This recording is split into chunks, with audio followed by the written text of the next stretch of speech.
promesse de Jésus de venir avec le Père et l'Esprit Saint est la révélation suprême, le couronnement de tout ce que Jésus a enseigné.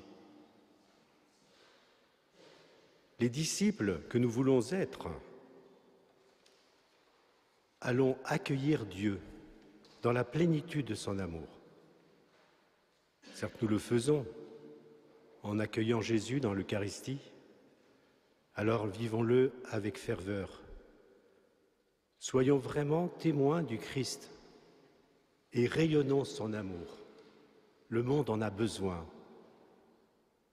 car Dieu lui-même se fait notre compagnon de route. Il vient et il nous accompagne jusqu'au ciel. Le prophète Osée avait annoncé la joie de cette communion avec Dieu. Le Seigneur veut nous fiancer à lui pour toujours, dans la justice et le droit, dans la tendresse, l'amour et la fidélité. Il ne s'agit pas seulement, frères et sœurs, de connaître et d'aimer le Seigneur, de découvrir sa beauté, sa tendresse. Il s'agit d'accueillir en nous Dieu lui-même, le Père, le Fils et le Saint-Esprit. Celui que nous avons reçu de par notre baptême, celui dont nous nous signons chaque matin, chaque soir, au moment de notre prière, celui qui vient habiter notre vie. Il ne veut pas passer quelques instants avec nous, mais y demeurer toujours. Il demande, respectant notre liberté, d'entrer en notre cœur et ainsi nous devenons tabernacle, comme ce beau tabernacle qui a été mis dans la chapelle, mais nous devenons vraiment aussi tabernacle de la Sainte Trinité. Nous entrevoyons ce merveilleux échange d'amour entre Dieu et l'homme avec ce docteur spirituel qui est Saint Jean de la Croix. Ô vive flamme d'amour, comme tu me blesses avec tendresse dans le centre le plus profond de mon âme. Achève ta venue, si tu le veux bien, déchire la toile qui s'oppose à notre rencontre et demeure. Et c'est ce que nous demanderons aussi au Seigneur, frères et sœurs, pendant la neuvaine à l'Esprit Saint, que la vive flamme d'amour vienne brûler nos cœurs. Et nous sommes alors au seuil du ciel où ce bonheur éternel, nous le connaîtrons sans limite et pour toujours. Le Seigneur, le premier, a l'initiative et veut habiter en nous. Dieu est amour.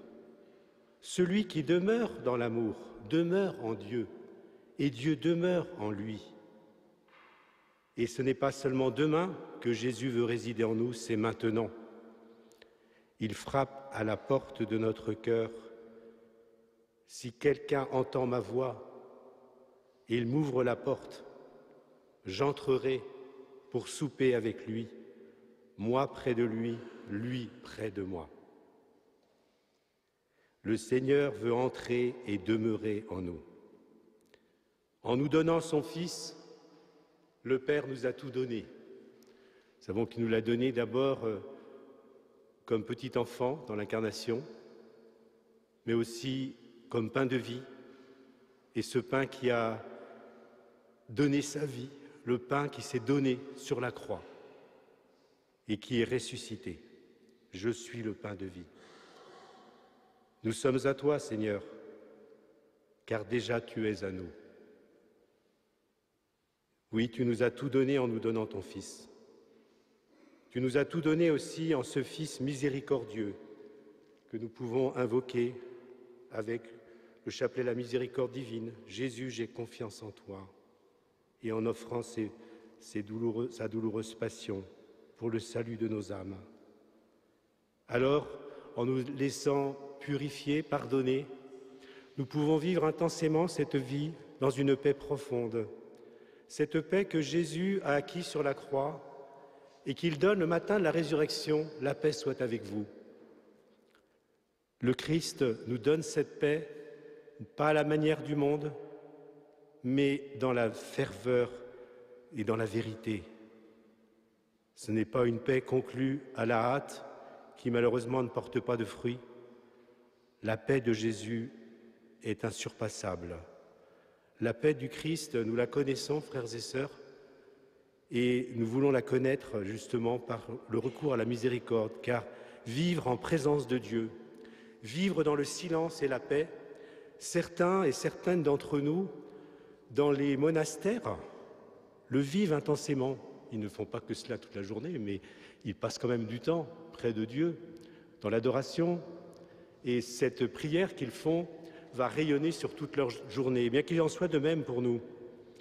Face à un monde qui recherche plaisir, argent, nous voulons opposer un peu à la manière de la sainte qui va être béatifiée aujourd'hui, vivre dans une vie humble, pauvre et fraternelle.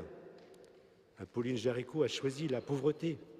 Elle s'est aperçue un peu de sa vanité à l'écoute d'une homélie et il a changé radicalement de vie, s'habillant comme les ouvrières et puis ensuite consacrant sa vie à Dieu par le vœu de chasteté.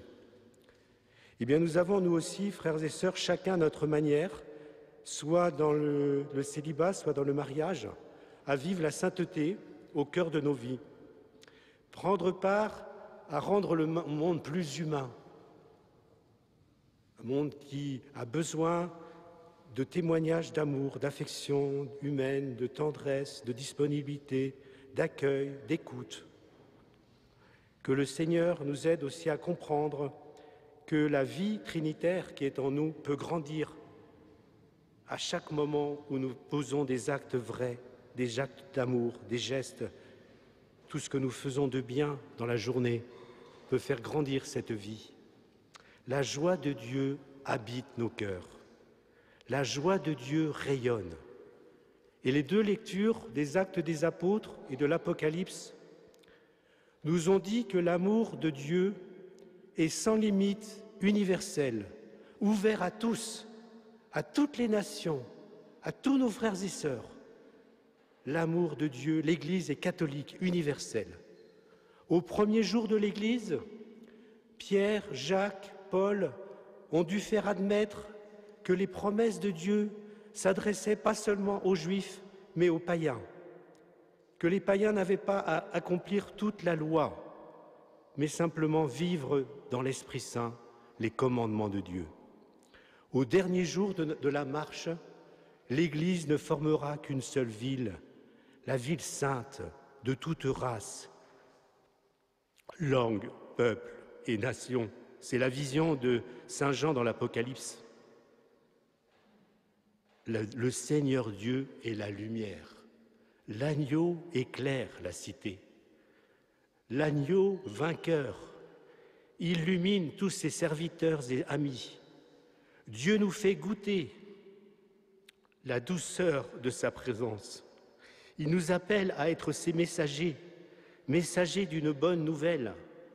À nous de manifester cet amour par notre vie tout entière, amour actif, mais qui est puisé dans l'Eucharistie et dans le rosaire, comme nous l'a montré aussi Pauline Marie Jaricot. Le Christ est notre vie. Le Christ est notre bonheur. Vivons jour après jour dans l'amour du Seigneur et de sa mère. Faisons brûler ce feu divin par une profonde attention à nos frères, pauvres, malades, handicapés. Et nous le savons, frères et sœurs, ici, à Saint-Étienne, eh bien, il y a le centre Clément-Mionnet, il y a aussi le patronage, le centre Longiron, et il a besoin d'ailleurs d'ouvriers, comme je le dirais dans les annonces. On n'a pas suffisamment d'animateurs, d'animatrices. Et nous continuons notre chemin dans une vraie fraternité.